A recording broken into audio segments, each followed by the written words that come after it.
შენ ხარ.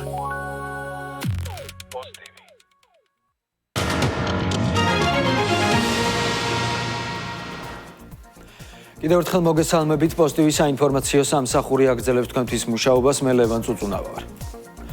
სტამბოლში საქართველოს, თურქეთისა და აზერბაიჯანის საგარეო საქმეთა მინისტრების რიგით მეათე სამმხრივი შეხვედრა გაიმართება. მინისტერიალის ფარგლებში დაგეგმილია სტამბოლის დეკლარაციაზე ხელმოწერა, ამასთან საქართველოს ვიცე-პრემიერი და საგარეო საქმეთა მინისტრი მაკა ბოჭორიშვილი ორმხრივ შეხვედრებს გამართავს თურქ და აზერბაიჯანელ კოლეგებთან. თეკლა ბესტავაშვილი აშუქებს სამმხრივ შეხვედრას, თეკლა გისმენთ. რამდენიმე საათში ქალაქ სტამბოლში საქართველოს, თურქეთისა და აზერბაიჯანის საგარეო საქმეთა მინისტრების სამმხრივი შეხვედრა გაიმართება. ეს არის რიგით მეათე შეხვედრა.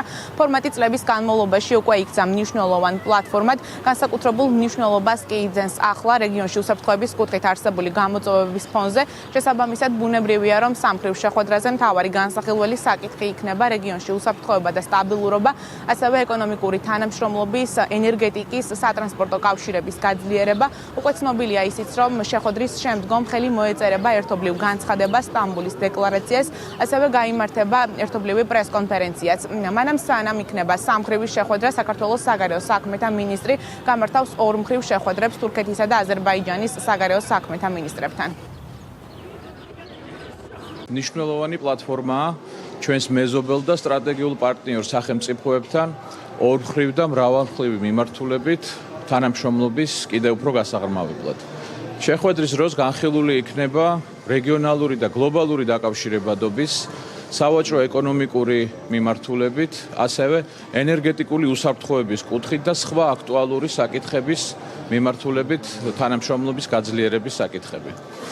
შეხვედრის შემდეგ მინისტრები გამართავენ ერთობლივ პრესკონფერენციას და შეხვედრის შედეგად ხელი მოეწერება ერთობლივ დეკლარაციასაც. ზუსტად 5 საათში გაიმართება ქალაქ სტამბოლში საქართველოს, თურქეთისა და აზერბაიჯანის საგარეო საქმეთა მინისტრების სამმხრივი შეხვედრა. როგორც უკვე გითხარით, შეხვედრის შემდგომ იქნება ერთობლივი პრესკონფერენციაც. უკვე ხვალ კი საქართველოს საგარეო საქმეთა მინისტრის სტამბოლში ვიზიტის ფარგლებში დაგეგმილია საქართველოს დამოუკიდებლობის დღისადმი მიძღვნილი ოფიციალური ღონისძიება.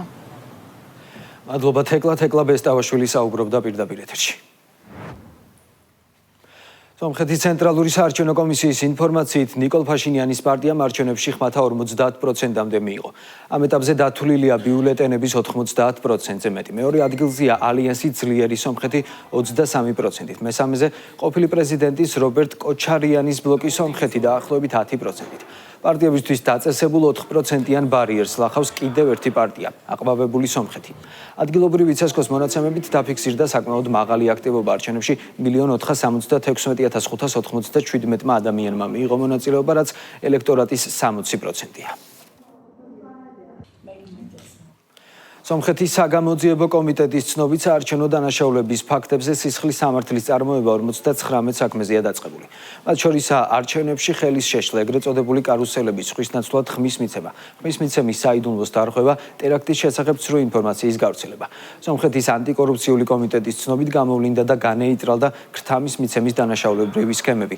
დაკავებულია რამდენიმე ადამიანი. საარჩევნო პროცესის დასრულების შემდეგ ნიკოლ ფაშინიანი მხარდამჭერებს საარჩევნო შტაბში შეხვდა და გამარჯვება მიულოცა. სამომავლო გეგმებზე საუბრისას ფაშინიანმა ოპოზიციის ლიდერების წინააღმდეგ რეპრესიები დააანონსა. მისი განცხადებით რობერტ კოჩარიანიც, კაგი წარუკიანიც და სამվել კარაპეტიანიც ციხეში წავლენ.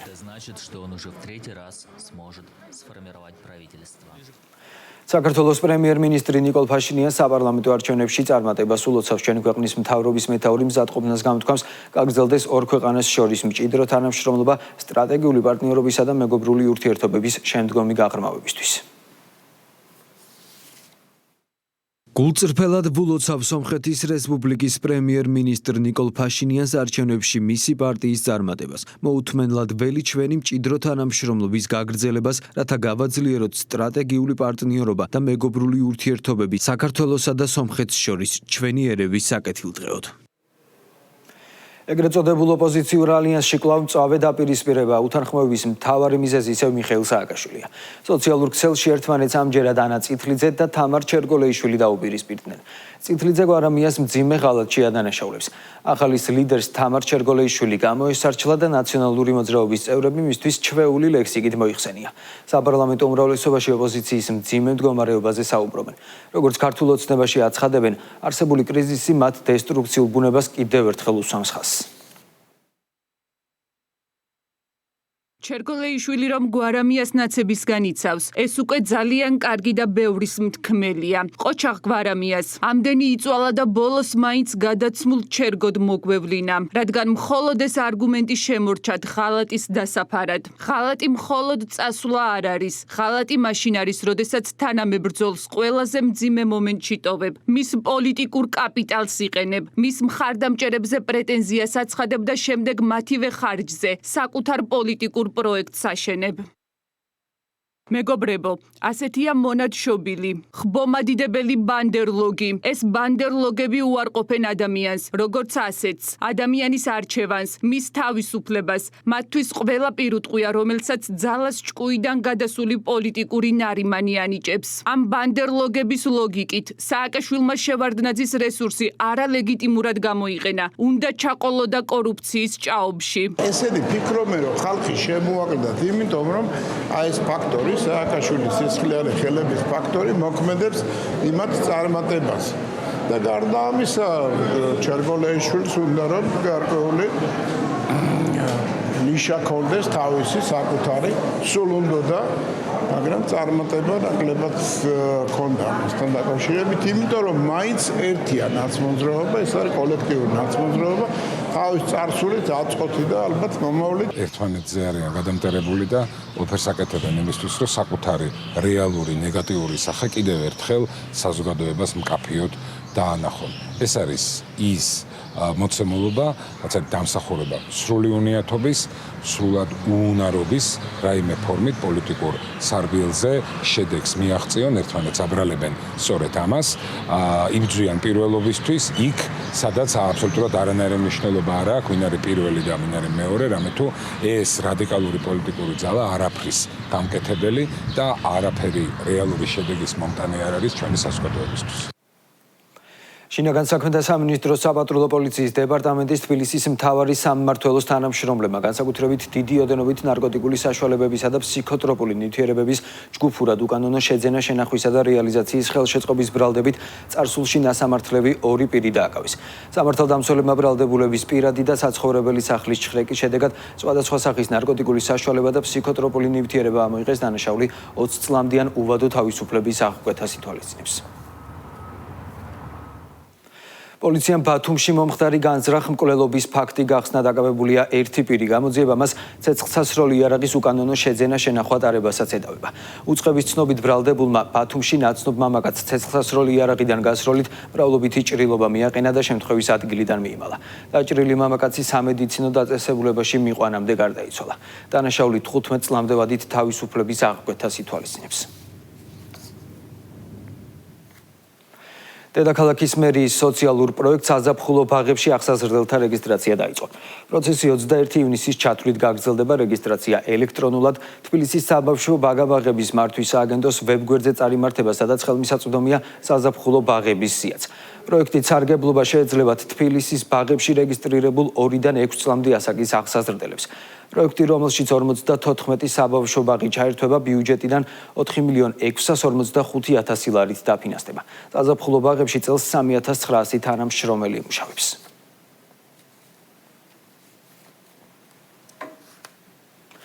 ტიუშენის კუნთოვანი დისტროფიის მქონე ბავშვების მშობლებმა მადლობის მარში გამართეს. მშობლების განცხადებით, აღნიშნული აქტით მადლობა გამოხატეს როგორც სახელმწიფოს, ისე თითოეული იმ ადამიანის მიმართ, ვინც მათ გვერდით იდგა.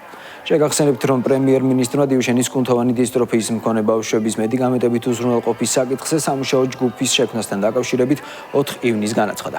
მთავრობის მეთაურის თქმით, კონკრეტული მედიკამენტების შესყიდვის შესახებ საბოლოო გადაწყვეტილება სხვადასხვა ფაქტორით, მათ შორის ფარმაცევტული კომპანიების მიერ შეთავაზებული პირობების გათვალისწინებით მიიღება.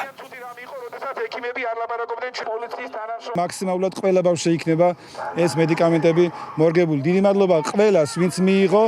გადაწყვეტილება ამ დიდ საქმეში ბატონ პრემიერს, მთავრობას, ბატონ ბიძინა ივანიშვილს, რა თქმა უნდა, იმიტომ ჩვენ ღია წერილი გავაგზავნეთ და ასევე პატრიარქსაც ჩვენ ვფიქრობთ, რომ ყველა ამ ადამიანებმა დიდი წვლილი შეიტანა გადაწყვეტილების მიღებაში. ჩვენ უკვე ვიწყებთ სამუშაო რეჟიმში მუშაობას ხელისუფლებასთან. ჩვენ გვაქვს ერთი მიზანი.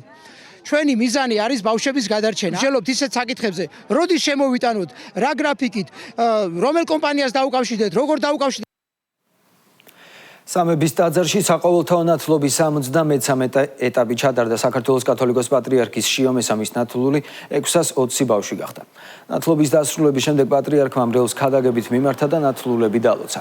ეს პირველი საყოველთაო ნათლობაა პატრიარქ ილია მეორის გარდაცვალების შემდეგ. დემოგრაფიული მდგომარეობის გასაუმჯობესებლად დამკვიდრებული საყოველთაო ნათლობის ტრადიციის გაგრძელების შესახებ პატრიარქმა შიო მესამემ 17 მაისს სამების ტაძარში განაცხადა. დღეს უფალს რომ მოგვეცა შესაძლებლობა რომ გავაგრძელოთ სრულიად საქართველოს კათოლიკოს პატრიარქ ილია მეორის მიერ დაწესებული საყოველთაო ნათლობები, როგორც ხორციელად ჩვენ ყველანი ადამიანისგან ვართ დაბადებულნი, ასევე ნათლობის დროს იესო ქრისტესგან იბადება ადამიანი სულიერად და მის სულში თვით უფალი შემოდის და იმისთვის რომ შევინარჩუნოთ ეს ბადლი დათლის ღებისა უნდა ვიცხოვროთ ისე როგორც მიგვითითებს ღმერთი. ისეთი სიხარულის განცდა იყო, რომ ბავშვს ნათლობით ამ სახურება ტარდებოდა, იყო საოცარი სიხარულის განცდა, იმიტომ რომ ღვთის მადლით ისე გრძელდება, ესაც პატრიარქმა დაიწყო, ეს ყველაფერი გრძელდება ჩვენს ეკლესიაში, ჩვენს ქვეყანაში და აი ძალიან მნიშვნელოვანია, ეს არის 73 ეტაპი პატრიარქის ნათლობებისა და ულოცავ ამ ბავშვებს, რომ მართლმადიდებელი ქრისტიანები გახდნენ და მერე მათი ნათლია საქართველოს კათოლიკოს პატრიარქი გახდა. მოვნათლეთ ნიკოლოზი 73 ეტაპზე საყოველთაო ნათლობის მოხარულები ვართ, რომ ამ ნაკადში მოვხვდით და მადლობა პატრიარქს ძველსაც და ახალსაც ამ ტრადიციის ჯერ დამკვიდრებისთვის და შემდეგ გაგრძელებისათვის. ძალიან მიხარია, რომ ჩვენი პატრიარქის ილია მეორის მიერ დამკვიდრებული ეს საყოველთაო ნათლობის ტრადიცია ჩვენმა ახლანდელმა პატრიარქმა გააგრძელა. ღმერთს ვთხოვრო ყველა, ვინც დღეს მოინათლა, ჭეშმარიტი ქრისტიანი გაზრდილი იყოს და კიდევ მრავალი მოენათლოს ჩვენს პატრიარქს. ძალიან ბედნიერები ვართ, რომ ილია მეორის მიერ დაწესებული ეს ტრადიცია გრძელდება, გააგრძელა ახალმა პატრიარქმა და მონათლა დღეს ჩემი მესამე შვილი კესანე. ძალიან ამაღელვებელი და ბედნიერი დღეა ჩვენი ოჯახისთვის. ახალციხემ გემოფესტ სუმასპინძლა ტურიზმის ეროვნული ადმინისტრაციის მიერ ორგანიზებულ ფესტივალში 13 ადგილობრივმა მეწარმემ მიიღო მონაწილეობა. მოწყობილი იყო სამეწარმეო ბაზარი, აგროზონა, საბავშვო სივრცე და კვების ობიექტები. 2 დღის განმავლობაში სტუმრები სამცხე-ჯავახეთის კულინარიულ ტრადიციებს გაეცნენ და იშვიათი მესხური კერძები დააგემონეს. არაჩვეულებრივი 2 დღე გვაჩუქა საქართველოს ტურიზმის ეროვნულმა ადმინისტრაციამ. 2 დღის განმავლობაში იყო ჩვენს ქალაქში, მესხეთში, ახალციხეში ძალიან დიდი ზეიმი. ძალიან მნიშვნელოვანია მსგავსი სახის ფესტივალები რეგიონისთვის, რეგიონის პოპულარიზაციისათვის. გემოფესტი ფაქტიურად მხოლოდ კულინარიული დღესასწაული არ არის. ეს არის პროექტი, რომლის ფარგლებშიც ხდება ადგილობრივი, რეგიონული და ჩვენი ქვეყნის კულტურის ტრადიციების პოპულარიზაცია.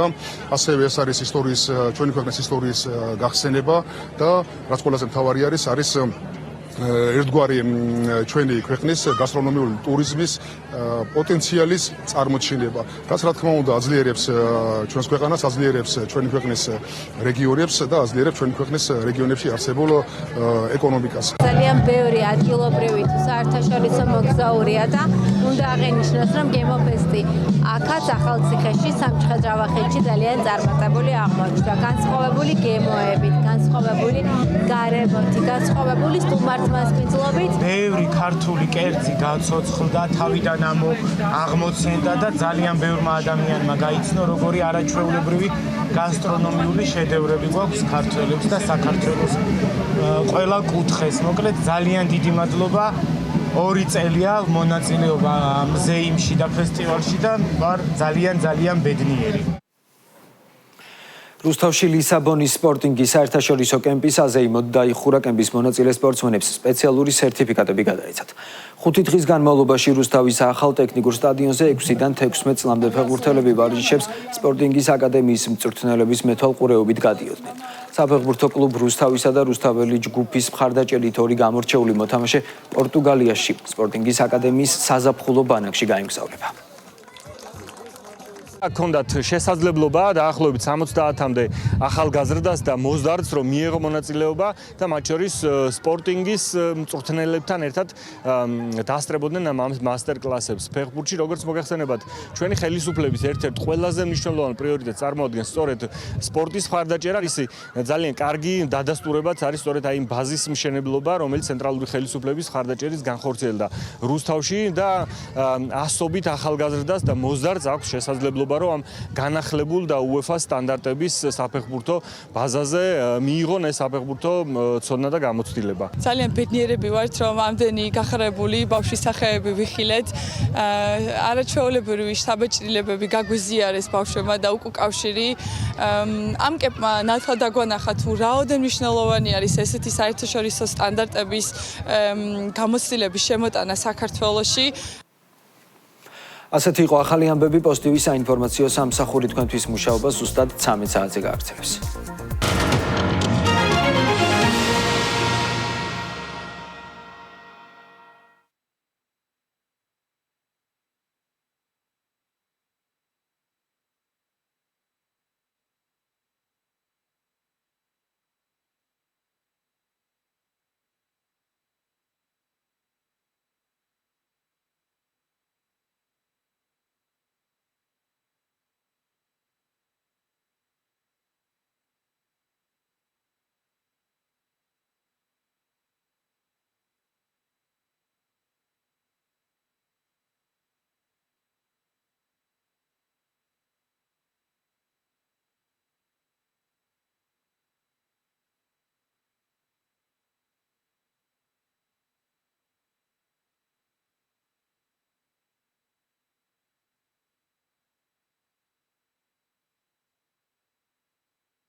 ჩართულია?